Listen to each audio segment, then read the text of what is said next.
Well hello everybody, welcome to रॉयजिक वे YouTube channel पर आपका स्वागत है, अभिनंदन है। मैं हूं आपका अपना इंग्लिश ट्रेनर एच.एम. रॉय और आप तक ये वीडियो पहुंच रहा है रॉयजिक वे यूट्यूब चैनल के माध्यम से। चलिए, आज का ये वीडियो आप सभी के लिए बहुत ही महत्वपूर्ण साबित होने जा रहा है, क्योंकि इस वीडियो में हम बात कर रहे हैं फॉर्म्स ऑफ वर्ब, यानी वर्ब की कौन कौन सी अवस्थाएं होती हैं और आखिर इन अवस्थाओं का अध्ययन हमारे लिए क्यों महत्वपूर्ण है, क्यों आवश्यक जरूरी बनता है। हम अपना बेशकीमती वक्त इन वर्ब्स फॉर्म पर क्यों इन्वेस्ट करें, क्यों लगाएं। तो डियर स्टूडेंट्स, इसके पीछे वजह यह है कि इस चैप्टर से, इस लेसन से कहीं ना कहीं हमारी जो आने वाली परीक्षाएं हैं, NDA, CDS, air force, navy, MNS या कहिएगा एसएससी, सीजीएल, एमटीएस जैसी जितनी भी वनडे एग्जाम्स हैं, साथ में CTET, super TET, UP TET, junior जैसी जो भी परीक्षाएं हैं, उन सभी में ये चैप्टर डियर स्टूडेंट्स बेहद महत्वपूर्ण है, आवश्यक है। इस चैप्टर को आप ऐसे समझ सकते हैं कि यदि इसमें जरा भी परिवर्तन होता है, चेंज होता है, तो इसका भाव बदल जाता है, सेंटेंस का सेंस बदल जाता है। अब आपको बताते चले कि एक सेंटेंस के अंदर, जैसा हमने कहा कि एक पार्ट होगा आपके लिए सब्जेक्ट का, सेकंड पार्ट होगा आपके लिए वर्ब का और अगला पार्ट होता है इसमें ऑब्जेक्ट का। अब आप ये मान करके चलिएगा कि इसमें जो सब्जेक्ट है, जैसे हमने कहा राम, तो राम आज भी है, कल भी होगा और कल भी था, यानी नाउन में कोई परिवर्तन नहीं हो रहा है, कोई चेंज नहीं हो रहा है। और ऑब्जेक्ट भी नाउन ही होता है या प्रोनाउन होता है, यहां पर भी कोई चेंज नहीं है। तो इस नजरिए से वर्ब जो कहीं ना कहीं चेंज करती है, अपनी अवस्था को बदलती है, और उसके माध्यम से हमको यह बात स्पष्ट हो जाती है कि आखिर हम बात पास्ट की कर रहे हैं या बात प्रेजेंट की कर रहे हैं। तो उस नजरिए से ये चैप्टर, ये लेसन, ये टॉपिक बेहद महत्वपूर्ण साबित होने जा रहा है। पिछली परीक्षाओं में, चाहे वो एसएससी सीजीएल की हो, एमटीएस हो या हो टीजीटी, पीजीटी जैसी जितनी भी वनडे एग्जाम्स की परीक्षाएं, सभी में इस चैप्टर से कई सेंटेंस आए हुए हैं स्पॉटिंग एरर्स वगैरह में, फिल इन द ब्लैंक्स के रूप में। इसलिए डियर स्टूडेंट्स, वीडियो को आप कंप्लीट देखिएगा, अंत तक देखिएगा, ताकि आप अपने भविष्य की उस कुंजी को डिकोड कर पाएं और अपनी तकदीर के निर्माण में इस चैप्टर का अहम रोल साबित कर पाएं। तो चलिए डियर स्टूडेंट्स, स्टार्ट करते हैं in detail about this one. तो यहां हम बात कर रहे हैं वर्ब की फॉर्म की, जिन्हें हिंदी में हम कहते हैं क्रिया के रूप। क्रिया के रूप की बात कर रहे हैं। स्टार्ट होता है इसका सफर V0 से। V0 जिसे हम बेस फॉर्म कहते हैं, या इसे हम ज़ीरो फॉर्म भी कहा जाता है, या इसे हम न्यूट्रल फॉर्म भी कहते हैं। ये तीन अवस्थाओं से, तीन नामों से जानी जाती है। यहां देखिएगा, बाइंड है, बांधना है, ड्रिंक है, पीना है, मेल्ट है, पिघलना है, गेट है, पाना है, प्राप्त करना जैसे हम मान सकते हैं। सिंक, डूबना, सिंक मीन्स डूबना, और यहां पर श्रिंक मीन्स सिकुड़ना, छोटा हो जाना। यहां बात कर रहे हैं स्ट्राइक का, स्ट्राइक मीन्स मारना, पीटना, टक्कर हो जाना जैसे हिंदी शब्द हम समझ सकते हैं, हिंदी सेंस हम ले सकते हैं।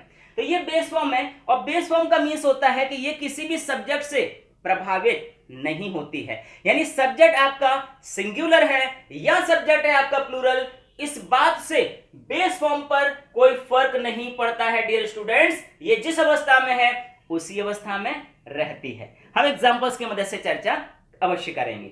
अब हम बात करते हैं V1 का, जिसे हम फर्स्ट फॉर्म के नाम से भी जानते हैं, V1। V1 के तहत आप देख रहे हैं यहां पर लगभग सेम है। जो V0 है वो ये है, बाइंड बांधना, ड्रिंक पीना, मेल्ट पिघलना, गेट जिसका तात्पर्य है प्राप्त करना, पहुंचना, सिंक मीन्स डूबना, श्रिंक मीन्स सिकुड़ना, स्ट्राइक मीन्स मारना, पीटना या टकराना किसी चीज से। जैसे इस समय हमने पता है कि निसर्ग नाम का एक चक्रवाती तूफान कहीं ना कहीं मुंबई के तटों के पास टकराया हुआ है, तो उसको भी हम स्ट्राइक कह सकते हैं।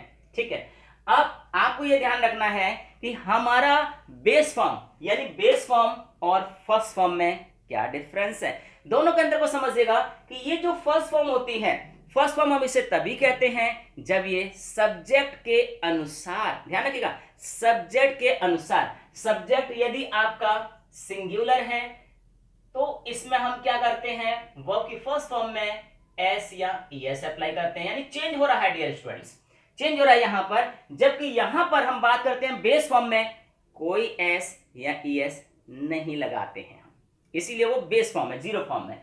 और अगर सब्जेक्ट हमारा प्लूरल है तो फिर हम यहां पर एस या ईएस का प्रयोग नहीं करते हैं, यानी फर्स्ट फॉर्म जो होती है वो सब्जेक्ट के अनुसार चेंज होती है डियर स्टूडेंट्स, है ना। तो इसके तहत हम इन सारी वर्ब्स की बात कर रहे हैं। अब देखिएगा जो सेकंड फॉर्म है हमारी, V2 कह रहे हैं इसे हम, सेकंड फॉर्म को आप पास्ट इंडेफिनिट फॉर्म भी कह सकते हैं, क्योंकि जब कोई कार्य कंप्लीटली समाप्त हो जाता है, पूर्ण हो जाता है और उस कार्य का प्रभाव भी पूर्ण रूप से समाप्त हो गया, अब उसका कोई भी इंपैक्ट नहीं रहा है, ऐसी अवस्था के लिए हम यूज करते हैं V2। जैसे वह गया यानी he went, उसने पाया he got, है ना, उसने कहा यानी he said। तो इसमें क्या होता है कि कार्य कंप्लीटली समाप्त हो गया, अब उस कार्य का कोई इंपैक्ट नहीं है, उसी को हम कहते हैं V2 सेकंड फॉर्म, और इसे हम पास्ट इंडेफिनिट फॉर्म भी कहते हैं डियर स्टूडेंट्स। ये बात स्पष्ट हो जानी चाहिए आपको। अगला है V3, जिसे हम वर्ब की थर्ड फॉर्म के रूप में समझ रहे हैं। V3 जिसका यूज हम करते हैं हेल्पिंग वर्ब्स हैज के साथ में, हेल्पिंग वर्ब्स हैव के साथ में, या फिर हैड के साथ में। तो जनरली प्रेजेंट परफेक्ट टेंस में इनका हम यूज करते हैं, या फिर कहिए पास्ट परफेक्ट टेंस में इनका यूज करते हैं, या फिर ये पैसिव सेंटेंसेस में आता है, पैसिव वॉइस में यूज किया जाता है, उस सेंसेस में भी इसको यूज हम करते हैं। तो यहां पर जैसे हमने यहां बांधा हो गया, और यहां पर जब हम बांध करेंगे बाउंड का, तो हम यहां कहेंगे बांध चुका, बांध चुका है का सेंस आ जाएगा जब हम बात करेंगे प्रेजेंट परफेक्ट टेंस की डियर स्टूडेंट्स।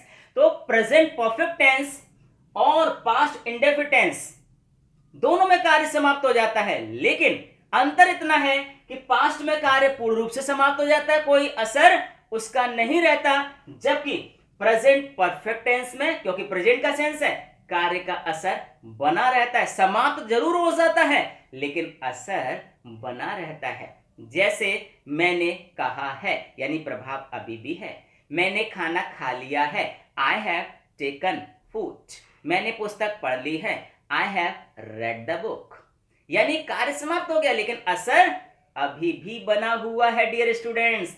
तो वही डिफरेंस है, हम यहां से आगे चलेंगे टेंसेस की दुनिया में, उस यात्रा, उस जर्नी पर लेके चलेंगे आपको, जहां पर आपको बड़ा ही आनंद आएगा कि किस तरह से हम सेंटेंसेस का निर्माण कर सकते हैं।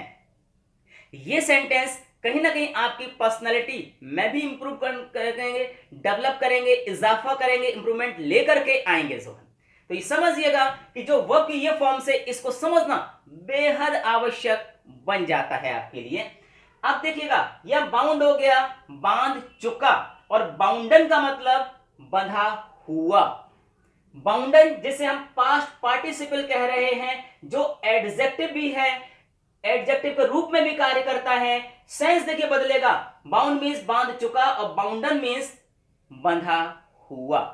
अगला देखिए ड्रिंक मीन्स पीना, ड्रिंक मीन्स पिया, और ड्रंक मीन्स पी चुका। जैसे I have drunk water, I have drunk water के सेंस में हमने लिया तो ड्रंक का मतलब पी चुका और ड्रंकन का मतलब पिए हुए। ड्रंकन का सेंस पिए हुए, सेंस बदल रहा देखिएगा। अगला है मेल्ट, मेल्ट मीन्स पिघलना, मेल्टेड पिघला, और मेल्टेड मीन्स पिघल चुका है के सेंस में। मोल्टन मीन्स पिघला हुआ, मोल्टन मीन्स पिघला हुआ, मेल्टन आयरन। मेल्टेड आयरन की जगह क्या कहेंगे, molten iron, molten gold, molten ice cream, है ना, पिघली हुई आइसक्रीम, पिघला हुआ सोना, पिघला हुआ लोहा। तो ये आपके लिए नाउन के आगे आकर के एडजेक्टिव के रूप में यूज हो जाता है। इसलिए इन दो सेक्शन से काफी ज्यादा स्पॉटिंग एरर्स में प्रॉब्लम्स आती हैं, तो ये सावधानी आप ध्यान रखिएगा। अगला देखिएगा, गेट मीन्स प्राप्त करना, गॉट मीन्स प्राप्त किया, और गॉट मीन्स प्राप्त कर चुका, गॉट मीन्स प्राप्त कर चुका, और गॉटन प्राप्त किया गया, प्राप्त किया गया। जैसे यहां पर एक हिंदी की कविता है, एक हिंदी की कविता नहीं कहेंगे, सॉरी, हम हिंदी की कहावत की बात कर रहे हैं। हिंदी की कहावत है कि चोरी का माल मोरी में जाता है, यानी कि अगर आपने कुछ बेकार स्रोतों से अर्निंग की हुई है तो वो व्यर्थ चली जाएगी, मोरी में चली जाएगी। तो उसके लिए अंग्रेजी में कहते हैं इल गॉटन इल स्पेंट, इल गॉटन इल स्पेंट, चोरी का माल मोरी में जाता है, उस सेंस में यूज करते हैं। अमेरिकन इंग्लिश में भी गॉट को गॉटन के सेंस में यूज किया जाता है। अगला देखिएगा, सिंक, सिंक मीन्स होता है डूबना, लेकिन ध्यान रखिएगा बेजानदार चीजों का, जानदार के लिए ड्रॉन का यूज करते हैं हम। तो सिंक मीन्स डूबना, सैंक मीन्स डूबा, और संक मीन्स डूब चुका है, और संकन मीन्स डूबा हुआ। जैसे उसे एक डूबा हुआ जहाज मिला, ही फाउंड, है ना, he found a sunken ship, डूबा हुआ जहाज। और हम यहां कहें कि जहाज डूब चुका है तो हम कहेंगे the ship has sunk, the ship has sunk, the ship has sunk के सेंस में। तो समझिएगा यहां थर्ड फॉर्म और ये पास्ट पार्टिसिपल के सेंस में यूज होता है, ये आईएनजी फॉर्म है सभी की। तो इस चीज को आप भली भांति समझ लीजिएगा, और जितनी भी वर्ब्स हैं, वर्ब्स आपको पता है कि हाँ यहां पर हमने V1, V2, V3, V4 और बेस फॉर्म यानी 5 अवस्थाओं की बात की है। कुछ किताबें 4 अवस्थाएं बताती हैं और कुछ 3 से ही संतुष्ट हो जाती हैं। तो ये आप पर डिपेंड करता है कि आप कितनी गहराई में जा करके उस चीज को प्राप्त करते हैं। इसके अलावा हम अगले वीडियो में चर्चा करेंगे कि वर्ब्स की कौन कौन सी वो वर्ब्स हैं, वो कौन कौन सी वर्ब्स हैं जिनमें सेकंड फॉर्म और थर्ड फॉर्म एक समान रहती है, वो कौन कौन सी वर्ब्स हैं जिनके तीनों फॉर्म डिफरेंट होती है, और वो कौन कौन सी वर्ब्स होती हैं जिनकी तीनों फॉर्म एक समान होती है, उनकी स्पेलिंग में कोई अंतर नहीं आता है। तो वेल डियर स्टूडेंट, ये वर्ब का टॉपिक है, वर्ब का चैप्टर है, अति महत्वपूर्ण है, इसलिए ध्यान से समझिएगा, क्योंकि अगर आपने इस पर कमांड और मास्टरी हासिल कर ली तो हम स्पॉटिंग एरर्स की दुनिया को बहुत ही आसानी से फतह कर सकते हैं, उस पर विजय हासिल कर सकते हैं। तो वेल डियर स्टूडेंट्स, इस वीडियो में इतना ही। एक और वीडियो धमाकेदार में मिसाल लेकर के बहुत जल्दी आपकी दहलीज पर हम आ रहे हैं, जाएगा नहीं, क्योंकि हमने भारत सरकार के मूल मंत्र को माना हुआ है, स्टे होम स्टे सेफ, साथ में स्टे वर्किंग। अब तो आपने कदम अपनी दहलीज से बाहर बढ़ा ही दिए होंगे। तो well it is okay for this video, लेकिन जाने से पहले एक गुजारिश, एक रिक्वेस्ट कि यदि आपको वीडियो अच्छा लगता है, पसंद आता है, तो डेफिनेटली इसे लाइक कीजिएगा, साथ में कीजिएगा सब्सक्राइब, और सब्सक्राइब करते एक बेल आइकन उपस्थित हो जाएगा, घंटी जैसा चिन्ह उपस्थित हो जाएगा, उसको भी क्लिक और पुश कर दें ताकि हमारे द्वारा भेजे गए नोटिफिकेशंस आपके पास बिना किसी बाधा के पहुंचते रहें और वो आपकी तकदीर का निर्माण करते रहें। तो well dear students, thank you for watching this video. जय हिंद, जय भारत।